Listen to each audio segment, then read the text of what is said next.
Hey guys, welcome along to the first official episode of the Make You Known podcast. In this series, we aspire to spur on young Christian adults to pursue the faith with fervour and veracity in spite of and indeed through the current cultural climate in 21st century Britain. Today, I'm thrilled to welcome none other than Dr. Dan Strange, College Director at Oak Hill Theological College and author of the book Plugged In. Now, what do the A-Team, adult colouring books, and the Japanese domestic toilet have in common? Well, I'll tell you, they all feature in Plugged In. Plugged In is a book about connecting Christianity with culture and begins by arguing for why we as Christians can't not care about culture, and ends by deconstructing St. Paul's famous preaching in Athens and showing how we can appropriate Paul's methods for evangelism today in our own contexts.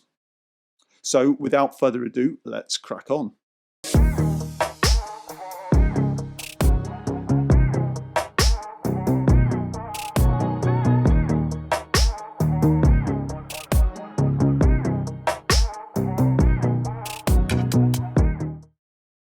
Thank you for having us in today. Not at all. And we want to talk a bit about your book, Plugged In, but Yep. we also want to talk about the general theme of engaging with culture as Christians and our place in that. So just to kind of warm us up and get us going, would you briefly describe what we mean when we talk about culture and why we should care? Because when we talk about culture, we're not talking about what lives in a pot of Greek yogurt, are we? No, and we're not talking about civilization in terms of being civilized or being uncivilized. I mean, the problem is that, as I point out in the book, culture is one of the most difficult words to define because some people mean so many different things by it.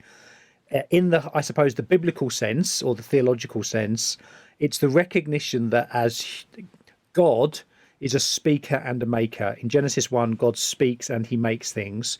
We are made in God's image. We are God's image bearers. Therefore, we are, as human beings, all human beings are speakers and makers. We make things. We have a view on the world. We make a home for ourselves. And then we say to other people, this is my view of the world. Do you want to join me? Now, of course, that means that all human beings are doing culture all the time. They are making a home for themselves. They are creating, not out of nothing that God does, but with the creation that God's given, they're creating. So for me, culture is not just one narrow part of life. It's everything that we do. It's the choices that we make. It's the decision as to which party we vote for, how we spend our leisure time, the clothes that we wear, the world views that we have. So we're always culture building. The question is, are we doing that according to God's blueprint or not? So in the book, that's what I'm trying to explore, what culture means in a kind of from a biblical framework.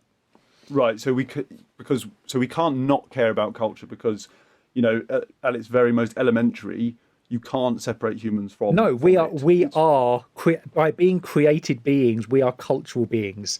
And I know as Christians, sometimes we want to say, no, we're outside of culture, but that's an impossibility. We're always, even in our churches, the way that we decide how we want the architecture to be, how the seating is, what hymns we sing, all of those things, we are just cultural beings. And so we need to be always intentional about the culture that we are creating and the culture that we're consuming as well. So consuming culture and creating culture are just natural things that we always do. That's great. So I'd like to come back to a couple of things you've said there, or pick up on those. So number one is you mentioned there about we like some say as Christians we're outside of culture. So that notes the in the world but not of the world. That Yes. tension that is. I mean, it says, doesn't it? Friendship with the world is enmity with God, but it was also God so loved the world that he gave his only son. So you talk about that a little bit in your book. But how does that work out in practice? Like, so you speak in your book about being a West Ham fan. Now, at what point does your fandom of, if that's even a word, of West Ham become off the world? Yeah, sure. So I'd want to make a distinction between the world, as the Bible talks about it, and creation in general. The world, often in the New Testament, when it talks about the world, it's talking about not creation. It's talking about an ethical concept which is against God, which Christians are against. So it's not simply talking about creation. Christians should be completely for creation because God has created the world. And God has created the world good. Yes, because of the fall, things have gone drastically wrong. And we as human beings have become disconnected from ourselves and disconnected from the world. Hence, that's why the environmental issue is so important for us as Christians to be thinking through. But we're not against creation.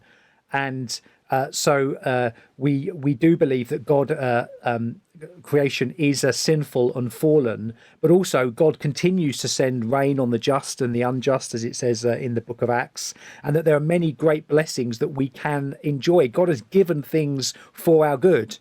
And I believe one of those things is the fact that human beings can do things together and play sport and games, and they are wonderful things.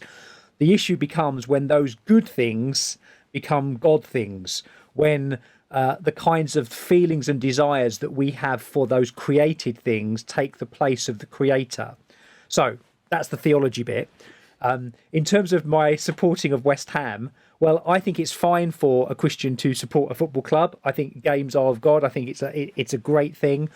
I just recognise, I suppose, in my own Christian life, in my reaction to West Ham, when I know that if we win a game or if we lose a game, that will then start affecting my mood. And it's little things for me. I know it's a silly example.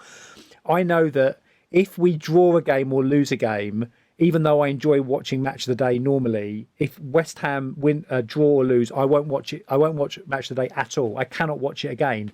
And I've got friends who say, well, why can't you watch it? And I say, I just can't. But I think that's my own heart. I'm almost caring too much. And I've seen that in myself. I'm married into a West Ham family from the East End of London. And I've recognised over the years, I do really enjoy going. I take the kids. It's a great communal time. I think it's important. But I do see in myself where it does when West Ham lose, it puts me in a bad mood. And I think to myself, this is crazy in the scheme of things, but I can feel it affecting my mood in almost in a physiological sense, and I think that's pulled me up a few times to think, I don't think this is that healthy, and I need a way of having more detachment, still enjoying, but I do sense in myself, and again, and I know it's a cliche, but Christians often say it, but it's true. I can become incredibly passionate when West Ham score a goal. How else do I display that passion in my worship of the Lord, or in my enthusiasm for evangelism, or in my discipleship, or for the glory of God? And it's a nice check to know that, I can get very excited about this created thing. I want my worship for God to have that same passion as well.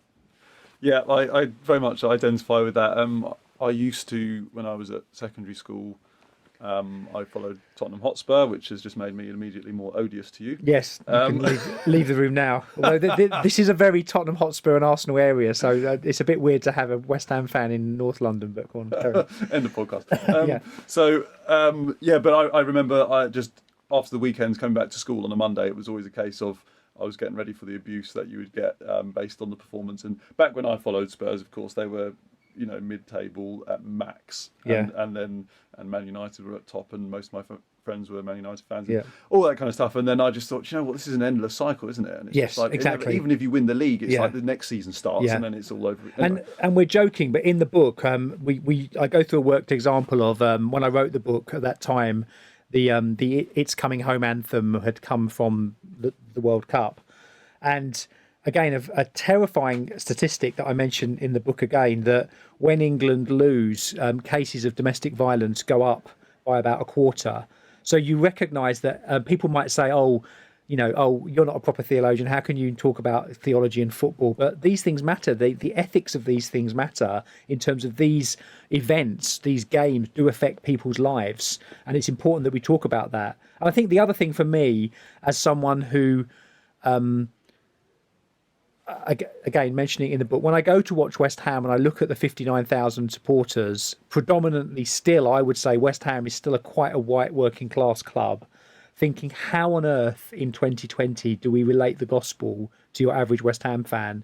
And I always have a moment, I think, in watching a game, looking around thinking, how are we connecting? How are we connecting the gospel with your average Brit? Especially as a Bible-believing Christian, wanting to reach people. How do we do that in our churches? What will our evangelism and discipleship look like to be reaching these people? And I say that probably coming from a more middle class background, but it's always a challenge. Yeah, I can imagine, and unless you like kind of do a Billy Graham and walk on the pitch at half time and kind of preach it. Well, yeah, I mean, it's fascinating. I mean, I went to hear Billy Graham in 1989 at the Crystal Palace Stadium on the front row. I still remember it, but you think the culture has changed where, obviously we've had the Franklin Graham situation, but I don't think, well, who knows where the Lord will lead, but at the moment, I don't think the culture is conducive to have that massive rally. If Billy Graham was still alive, I don't think you'd see a football stadium full. In 1989, you did. So it just shows, even in those kind of 20, 30, 35 years, what's happened in terms of a culture and what that means for the way we need to be creative in our evangelism and witness. Yeah. And I suppose the best way to reach those fans, just to carry on that theme for a moment, is you ought to be a fan first yourself, like yourself. Like Paul came as a Greek to the Greeks and a Jew to the Jews, didn't he? So you have to reach people. If you can't preach to the stadium, you can reach them on a one-to-one. Yes, and I think that does mean an intentionality, and also a locality as well. I think it is finding those things, those touch points, those connection points, but that one still has to do intentional relationships. And again, I recognise that for the majority of time, I go in, I watch the game as a consumer, and I walk out with little response to the people around me. Now, that's not always the case, because you do get to know the people who you're with. But often I do think as Christians, again, it's not simply consumption. We need to be enjoying creation, enjoying this thing that God has given, but also with a view to what does that mean for my discipleship, and what does it mean for my witness as well. I do think it's an opportunity, especially in terms of, you think about, and we hear about it all the time at West Ham, how West Ham are involved in the local community, but there's lots of churches around as well, and that kind of local connection, I think, is crucial. Yeah. And so what you're saying there is also, as a young adult, I shouldn't be compartmentalizing my life. It's not like I'm a Christian, I go to church. No. And it's like the Christian, those themes invade every aspect. And I think what I'm trying to say in the book and in my teaching here at Oak Hill is that everything that we do as human beings is religious. Of course, the Bible makes that clear. Whether you eat or drink or whatever you do, do it for the glory of God. And it's the recognition that if we are not forming creation, then we are being formed or actually being deformed. One of the verses that I find very helpful is at the end of the letter of 1 John, where the letter finishes, where the apostle says, "Beloved, keep yourselves from idols." And we need to know what those idols are, those ways in which we take good things in creation and make them God things. We worship the created rather than the creator, which is the essence of sin. And we see that all the time. And as a Christian, even though I proclaim that Jesus is Lord, I know that often I'm not living in a way that is according to that, following that way.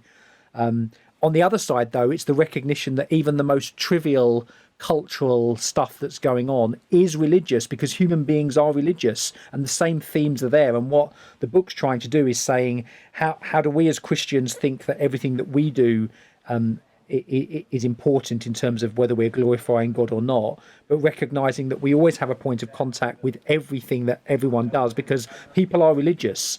That's a very important recognition that we need to kind of work through in terms of our engagement. There's always a point of contact. Yeah. So there's a reason why the first commandment, right, is you shall have no other gods beside you, is that we are naturally, there is always something taking that God place. Yes, and I think actually sociology is kind of pointing that out. Yes, we live in a secular society. Yes, there is a sense in which a lot of people just believe that above us is only sky, as the John Lennon song said. But a lot of research, and not even Christian research, would say that the vast majority of people are not like your Stephen Fry or your Richard Dawkins or Christopher Hitchens. A lot of people struggle with this idea that the natural is all that there is. And so there's all kinds of examples of how we're always striving for the transcendent. We're looking for God in all the wrong places, and it's idolatrous, but we're much more religious and enchanted than I think we are. And I think most people recognize that in terms of astrology, tarot cards, superstition. I've been doing some really interesting work on, and some of you, the listeners, will recognise this if you work in businesses or professions where you must never say, for example, that it's quiet in the office. You must never use the word quiet, because then some kind of mysterious force will make your shift busy. And I thought this was a joke. One of my students pointed it out to me, but then you realise it's everywhere. In the emergency services, you never say it's quiet tonight. You say it's Q, and then people get really offended if you use the word quiet. And because I think we have this, we are still superstitious beings. I think the final thing I'd say on this is that there's one book that was written a few years ago, which Nothing to be Scared of. It is called. I've forgotten who the journalist is now, but he starts the book like this: I don't believe in God, but I miss him. And I think that's a very nice way of describing, in our context in the UK, how just a lot of normal people feel about the world. They don't believe in God, they don't believe in Jesus or anything that we've got to say, but they cannot quite close the idea to the idea of the transcendent. And I think that's a great opportunity for gospel witness. Yeah, that's great. Just rewinding a bit back to what you were just saying about West Ham, and I think that leads us nicely onto the kind of crux or a core point of your book, which is the subversive fulfillment phenomenon, which is you take, if I explain it to you, then you can tell me whether I've learned it. I'll grade you, I'll mark you. Yes. As I would an essay. Okay. Right. Okay. Well, or at least if I try and define it, then you can see whether you've explained it well to me, so that I can explain it back to you. Fine. So subversive fulfillment is this idea that the gospel is both subversive, which means to undermine, kind of at its root, to turn around. So it kind of confronts a particular aspect of culture, whether that's something like, it could be a TV show, it could be whatever the phenomenon is, Instagram or whatever. Yeah. And it both confronts that and it kind of opposes it in some way, but it also then fulfills whatever that thing or show kind of desires to be. So if this show or whatever desires to, now I'm falling short of myself, but so if there's themes of redemption or whatever, but you will see that actually that redemption is only temporal and it can't last, whereas Christianity shows fulfilling. And you base that on the model of Paul in Acts 17 in Athens. Yes. Very good. I'll give you a B plus stroke A minus for that. Is that okay? As I would on the grading criteria here. Well, I feel very the other Bible passage that I use in the book, which I think is really illustrative. Yeah, I mean, there's a lot in Acts 17, but also 1 Corinthians 1. So it's the message of the cross is foolishness. So the gospel always contradicts the ways in which people see the world, but it also connects. So in 1 Corinthians 1, Paul talks about Jews and Greeks. Jews are a people group. They look for signs or power. Greeks look for wisdom. And then at the end of that passage in 1 Corinthians 1, it says Jesus is wisdom, is power. So on the one hand, Jesus is wisdom and power in completely the opposite, subversive way that Jews and Greeks are expecting, because a crucified saviour is not powerful and not wise. But Paul can still say there's a sense in which Jesus fulfills wisdom and power in the cross. So there is fulfillment. So it's a both and. And my point is, some of us are good at the confrontation. We're good at the subversion. We're not very good at the fulfillment. Others of us are good at the fulfillment. We see the connections, but we then don't want to do the subversion. How does the gospel both confront and connect at the same time? And in the book, I work through 4 kind of, not stages, but well, maybe they are stages in terms of cultural analysis that can help people enter, explore, expose, evangelize. So enter, step into the world. What's the world of the culture of artifact that we're talking about? Explore, where do we see God's grace? But where do we see the idols attached to grace when we look at it with a biblical lens on? Expose, show that the ways in which the idols are false. They have feet of clay. They need to be destroyed. and then evangelize, show how Jesus is the subversive fulfillment. So in the book, there's this 4-stage process that I'd love Christians to be able to look at any cultural artifact or trend to be able to analyze again for their own discipleship, but also for their evangelism as well. I think what you've said has been helpful. And so I just want to carry on talking a little bit on the subversive fulfillment thing, because I've got a couple of follow-up questions about it. So the first question would be, what would you say to someone who struggles to get to the point where they can have these kind of conversations with people? Because you can't just sort of walk up to someone and say, "Oh, hi there. How are you? Good. Let me just expose the idols you're dealing with."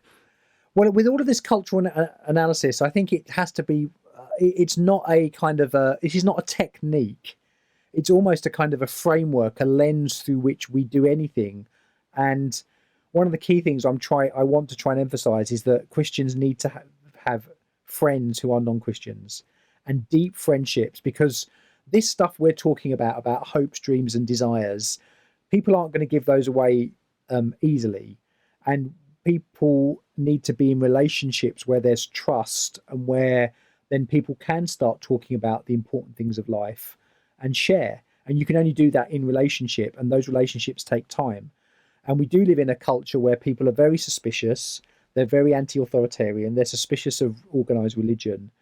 And so I think the patience to be able to build relationships where you might then have the opportunity to be able to say something and to listen before we often go in two-footed, don't we, and say, I need to say this. But it takes a lot of patience, and we need the Spirit's help there to be able to have that patience, to just let people talk, to listen to them, and then to ask us a question.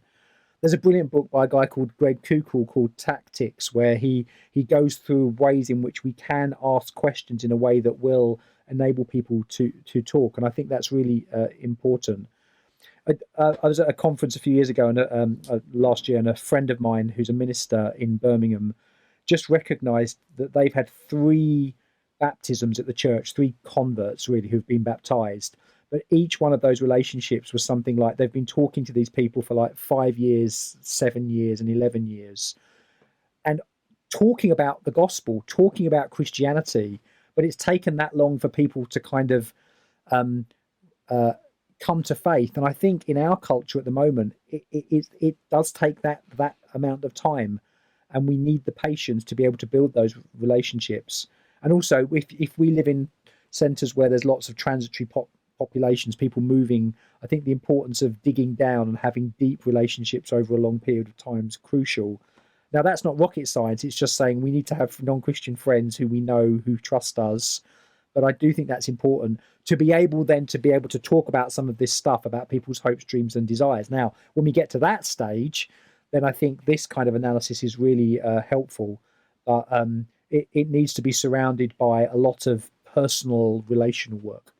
Yeah, I think that is really, really helpful, because I think that's often missed out, and we feel perhaps bad on ourselves if we don't evangelize enough or whatever. But actually, as you say, there has to be a lot of other investment that goes on before you reach that kind of deep level. And sometimes you're never actually going to, in the workplace, have a deep conversation. You need to be in a pub or at your house. Yeah.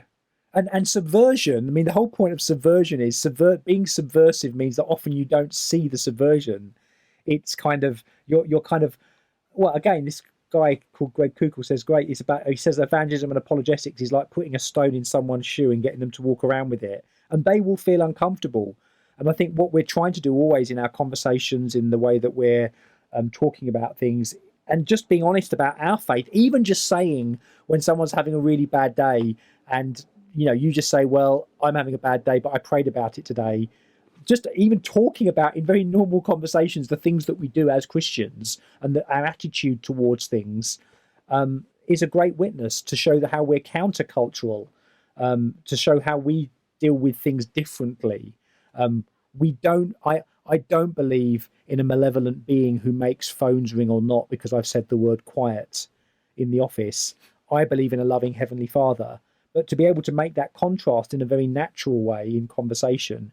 So all of this analysis, again, the last thing I want it to be is people thinking this is about whipping out a track to go through these 4Es, or as my kids say in the car, they think that I've robbed them of any joy of watching any film or TV program because now we need to watch things critically. And again, in the book, I try and say, how do we engage with television? How do we enjoy the things that God has given us, the things that human beings have created? But at the same time, we always need to have a critical eye to keep ourselves from idols. But doesn't mean that everything I ever watch, I have a notebook and I'm writing things down. But it does mean that I do have my critical faculties. I am watching my own heart as I engage with things, because I think cultural idolatry is very subtle and we don't see it. Keep yourselves from idols. Idols do not come up with a massive thing saying idol on their forehead. But it's the recognition that if we're not forming, we're being formed. And how are we being formed? And I think that's the thing that we need to be very careful of. Yeah, I think that's good. And I think what you've touched on there is something that's often struck me. I think there's quite a few references in Scripture, isn't there, to being sober-minded and being aware. And I think that's that kind of be switched on, like kind of think about what you're consuming. And one of the key things I point out in the book is this passage in Isaiah 44, I think, where Isaiah is talking about the idolater who makes their dinner, and then with the wood they build an idol. And I think the whole point of that passage is saying this is ridiculous. But the key verse there that Isaiah says of the idolater is that no one stops to think. Normal people are not thinking about cultural analysis. They're not having these kinds of non-Christian podcasts in that sense, talking about their irreligiosity. They're just getting on with their lives, because that's what the Bible says. No one stops to think. And our job as Christians is to get people to stop and think. Do you know what you're doing here is crazy? Do you know it's going to kill you? Let me show you another way, a way that's completely different, but a way that does connect. And I think that kind of waking people up from a dream is what the gospel proclamation is all about. Yeah. So another thing you just touched on as you spoke about dropping it into conversation, just like prayer or whatever. So that touches on two problems that I probably have personally with the evangelism and reaching people. And that is, firstly, in terms of dropping conversation stuff, just boldness. I noticed there's a lot of references to boldness. Now, how do I get help with boldness? And secondly, desire. Paul is in Acts, he's constantly in the synagogues, and it's just like he can't stop it, can he? He's just going for it all the time. How do we, sometimes I just frankly, I kind of don't want to, and and I hate that in me. I don't like it, but it's there. So two things to say on that. I think, again, Acts 17 is really important. Paul is in Athens. He's not even meant to be in Athens. And as he looks over the city, it says something like he saw that Athens was literally submerged in idolatry. And I think there's a reference back there to a passage in Deuteronomy where God is provoked. God's glory is the ultimate thing. God's majesty and his holiness and his greatness is so awesome. And when people are worshipping other things, when they're not giving God his due, God is provoked. And so in Athens, Paul is provoked. He looks over the city and he sees the city is submerged in idolatry. And it says that in the NIV puts it in quite a British way, he was deeply distressed. But literally the idea, the word is a paroxysm. He was almost physically shaking. He was so revulsed by the idolatry he sees. And I suppose, do we have that zeal for God's glory? Do I look over London and do I have that sense of God's glory? Because God deserves all the glory, and when God will not share his glory with another, and we are his ambassadors, we are his people, we are speaking on his behalf. Do we feel that sense of honor for God's glory?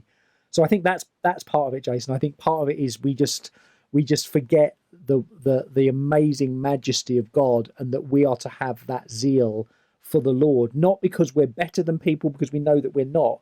We're just one beggar telling another beggar where to find bread. But God has found us, and now we want to talk about him. We want to spend our lives proclaiming his glory and his worth. So I think that's the first thing. So that's on the boldness. I think Paul, but then it's interesting in Athens, what Paul doesn't do, he has this violent reaction. He doesn't say then, stuff it, I'm going to leave them stewing.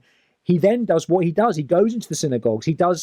So even though he's deeply distressed, he gets on with apologetics and evangelism in the normal way. So that, he doesn't kind of leave them. he engages, and that's important. So that's the first thing. I think on the on the boldness, on the being ashamed, part of it is, I think we are just embarrassed, and I think the way to deal with that is in 1 Peter.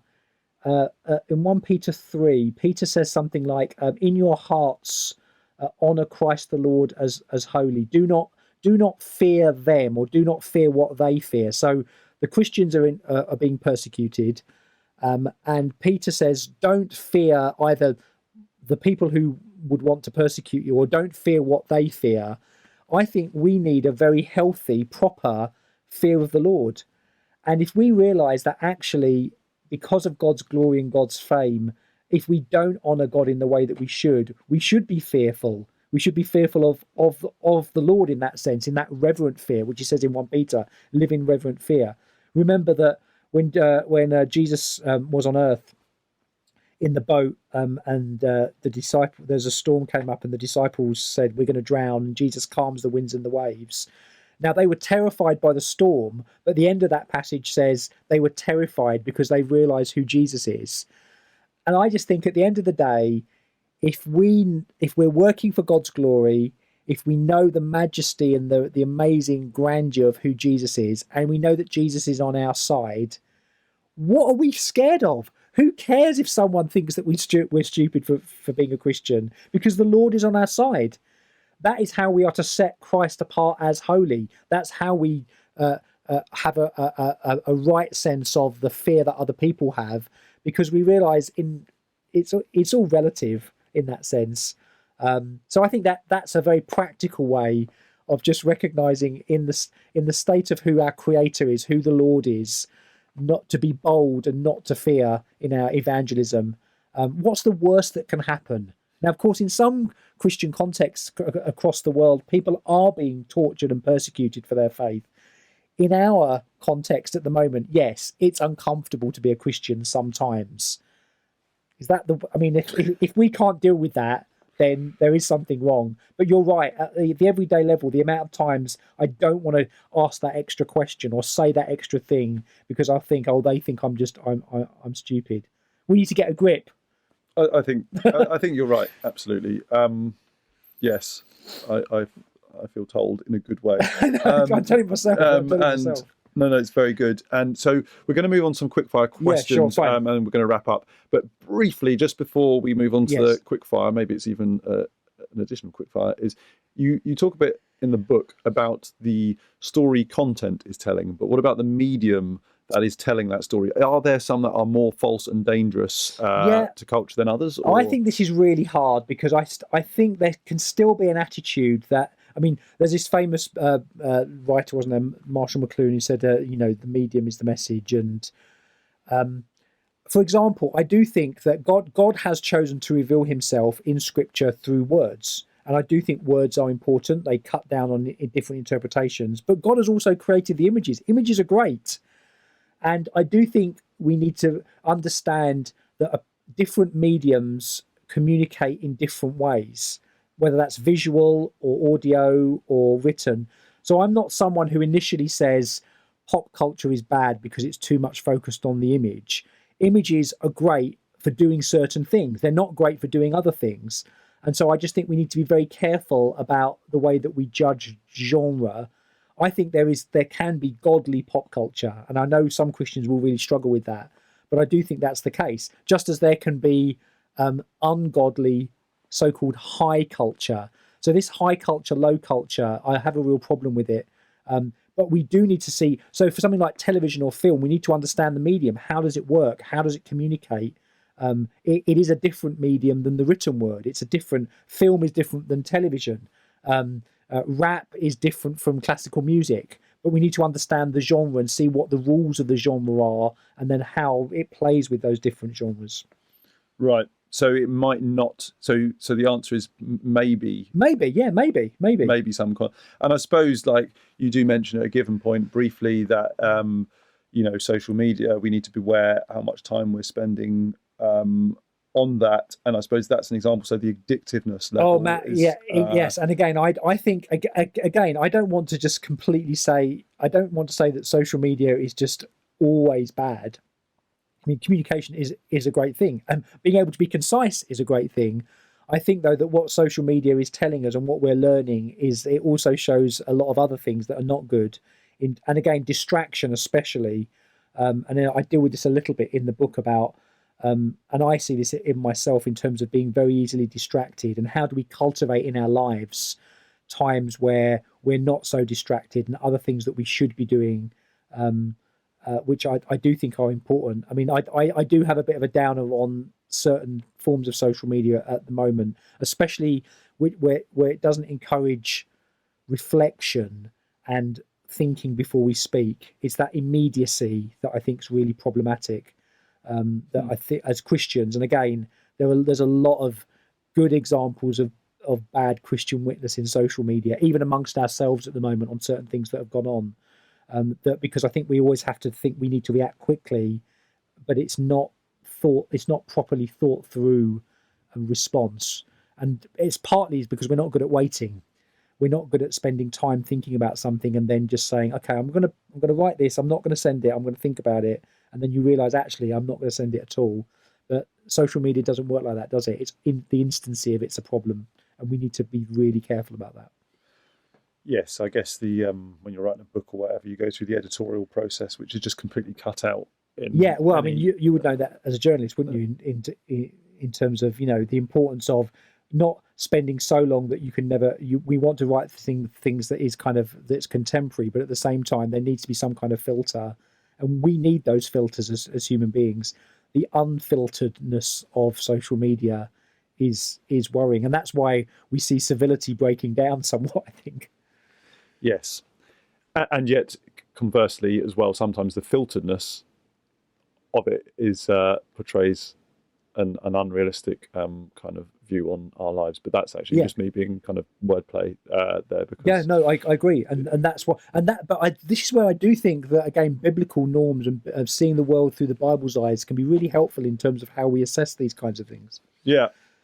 Okay, great. Well, let's just fire off a few quick-fire questions, and then we'll wrap. So, what one thing do you know now that you wish you'd known as a 20-year-old? Well, the one thing that I would tell my 20-year-old self is, yes, it was great to get married at 20, and my wife is wonderful. I'd say that. I would say to myself, I think, be prepared. We can say, can't we, in our lives that God's ways are not our ways, and we can say that, and it can become a kind of a cliche. I would say to my 20-year-old self, get ready to see what that looks like in life, and be prepared to be amazed by that recognition that God does things in his own way, and we are only created, and God is the infinite creator, and there's a mysteriousness in the way that God works out his plan, his sovereign plan, that in a way that will amaze you, sometimes terrify you, sometimes you'll feel broken by it. And I would tell my 20-year-old self that is a great framework to live by. God's ways are not our ways. His thoughts are higher than our thoughts, and he is God and we are not. And I think a recognition of that probably would, as a 20-year-old, would enable me to deal with certain situations I've had to face in a more robust manner than probably I have done. Okay, that's probably the more profound answer than what you were expecting, or more deep answer, serious, but maybe not profound. But I think that's definitely the case from my 20-year-old self. No, I think the deeper the better. So basically, be ready and be flexible. Is that almost what you're saying? Yeah, I think it's recognizing my creatureliness and God's awesome, majestic sovereignty, and to be realized that what you think is the right way to go, what you think is the best plan, often is not what God has in mind for your life, for your relationships, for things that happen. Without giving up on God's goodness and his lordship and his sovereignty, he knows what's best, and being able to kind of come to terms with that, even in great suffering, I think is something. It doesn't take away sorrow and sadness and suffering, but it does start to help us to come to terms with it in a way that I think is helpful. How do you keep going through discouragement / dark night of the soul? I think, well, one, a recognition that the Bible is true in what it says about human beings. So an understanding of sin and how sinful we are. And even this talking about civilization, I think sometimes is a very thin veneer. And so recognizing that, but also then realizing the amazingness of grace. So I was, how lost we are as human beings, but how amazing God's grace is to come and find us and save us, and the effect that the gospel can have, not just on a human life, but on a community, on a culture. That keeps me going. It keeps me going that the person and work of Jesus Christ is wanting to know Jesus more.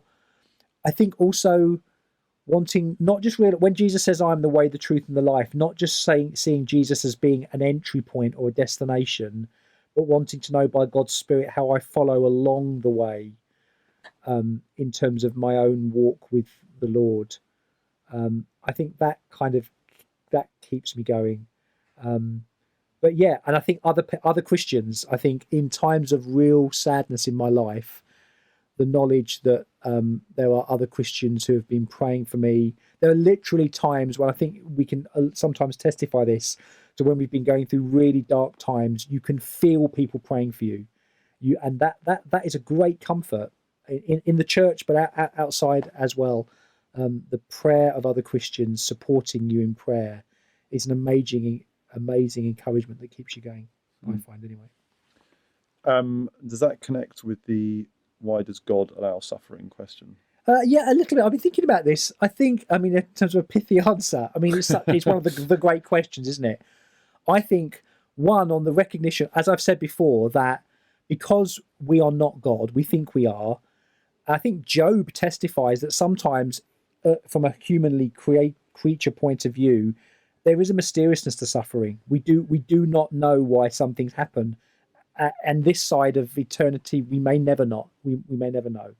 But then it is holding on to the promises that, one, God is in control. It's sometimes in the issue of suffering. Well, one, I think you need to have a kind of a Christian framework to even understand what suffering is. So I think, that's important. Two, even though I don't know the answers, or I know that God is in control, and to think that God isn't control and my suffering is meaningless is a far worse thought. And then I think all the things that the Bible talks about that suffering is in the world, that the world is under a curse, that suffering, though, is a warning sign that God has given us, a gracious warning sign telling us that something's not right. Suffering for the Christian, we're not under wrath, but suffering sometimes is about disciplining. He disciplines those who loves. It's about fatherly care. It's about how we can glorify God through our suffering, how we can support others who are suffering, how that recycles the comfort that we see, say, for example, at the beginning of 2 Corinthians. So actually, there are lots of ways in which we can talk about suffering, but there is something terrible and mysterious. And, at the end of the day, Jesus did weep over Lazarus's death, even though he knew that Lazarus was going to be resurrected. Because death and suffering is awful. You will know that from your life. I know that from my life as well.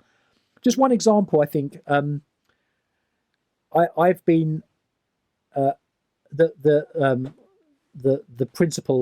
former principal of Oak Hill, Mike Ovey, a dear friend and mentor of mine. He suddenly died a few years ago, and I was involved in his funeral. And there was something amazing about a Christian funeral where you had the despair and sadness of someone who was taken from us.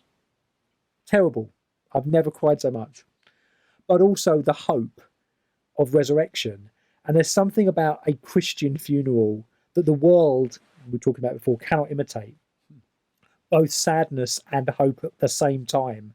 Often we know, don't we, with people who die who aren't Christians, it's either kind of unreality, we kind of ignore it, or we kind of prettify it, or just complete terror and despair. And the Christian has both. We can weep because death is not natural, it's not right, but at the same time we have hope as well. So I think that's one thing in talking about suffering, that suffering is mysterious, and yet there are things that we can do that do help us in understanding why we're going through these things. That was not a short, quick-fire answer, but I hope the suffering thing, it needs a little bit of padding out. It does, and that was very helpful, and it drew attention to a lot of things. It's amazing how many of those kind of binary opposites there are in Christianity, isn't it? And you think of Jesus Christ on the cross, like the greatest suffering and terrible and shame and scorn, and yet the most kingly... For the greatest good as well. Yeah, exactly. Top book recommendation on a lighter note? Top book recommendation? Great question. Other than the Bible, I would say, well, I would on the theme, not just saying that the book by this book called Tactics by this guy called Greg Koukl, Koukl, is really good. It's a very practical book on just asking questions in conversations. I'd say that. The other book, anything by this guy who I've really become kind of attached to, almost in an obsessive way, this guy called J.H. Bavinck, who was a missiologist who worked in Indonesia in the 60s and then taught in the Netherlands. He was a missiologist, J.H. Bavinck. And anything that he wrote a book called The Church Between the Temple and the Mosque, and an introduction to the science of missions. My work is kind of meant to be popularizing his work. And I'd say that anything by him is really helpful, and on just engaging other religions, but engaging just normal people as well. So J.H. Bavinck and this guy, Greg Koukl, they're two recommendations. There's lots more, but let's stick with those two. That's great, thanks. And finally, if you could send one tweet-sized message to 18 to 30-year-olds today, what would it say? Well, I'd probably just repeat what I'd said before. I would say... something. Well, firstly, I'm still getting used to Twitter myself, so everyone keeps telling me how I'm terrible at Twitter. I don't do it very well at all. So you need to kind of, go ride with me in terms of the ineptitude of how I would tweet. It'll probably take me a long time, and I'd probably spend far too long on it. But I think it would be this idea of be prepared that God's ways are not our ways. That's what I would definitely say. And if that's okay in a tweet, then I'd go for that. I think that's absolutely fine. I was trying to think of something witty to say that I could put in a hashtag, but I can't think of it. Cool. Any final words? No, I would encourage people to buy Plugged In. And the reason I say that is my vision, my dream, is that people would read Plugged In. It's meant to be for everyday, ordinary Christians. They'd read the book, and then maybe they'd want to meet twice, 3 times a year, sit down in churches, like a home group, and say, oh, this is what I've been doing in my life. Why don't we apply this Plugged In analysis? And then we start just learning how to do this. I do think we need to consume culture properly as Christians, let alone create culture. And it's important that we do that. So that would be my last words. Buy Plugged In. And just to say, I'm working on starting to work on a follow-up, which is going to give some more practical tools using something called the magnetic points. I did this at Word Alive, a Christian conference last year, and it went down really well. So I'm going to write that up hopefully for next year. It will be in the same kind of level as Plugged In, so just that ordinary Christians can buy, which will give a bit more of a how-to in terms of analysing culture, using these magnetic points that I believe are there in all cultural artifacts. So look out for that. Wonderful. Look forward to reading that. And Thanks, maybe we can talk again then. Blessings. Thank you. Thanks a lot. Thank you. Thanks for listening, guys. Trust you found that to be insightful, if not helpful. Indeed, was it helpful? We'd love to know your thoughts on the topic. If you have further questions, please feel free to drop them in the comments section, or find us on social media and get in touch there. Simply search for makeYouknown and you should be able to find us. Do feel free to subscribe in order to receive notifications of new releases from us. Next week, we'll be hearing from John Brown of New Community Church Sidcup, author of the book More Real, and he'll be talking to us about authenticity, how and why this is as essential and inescapable for disciples like you and me as caring for the culture the topic we discussed today is. Thanks again, and see you next time.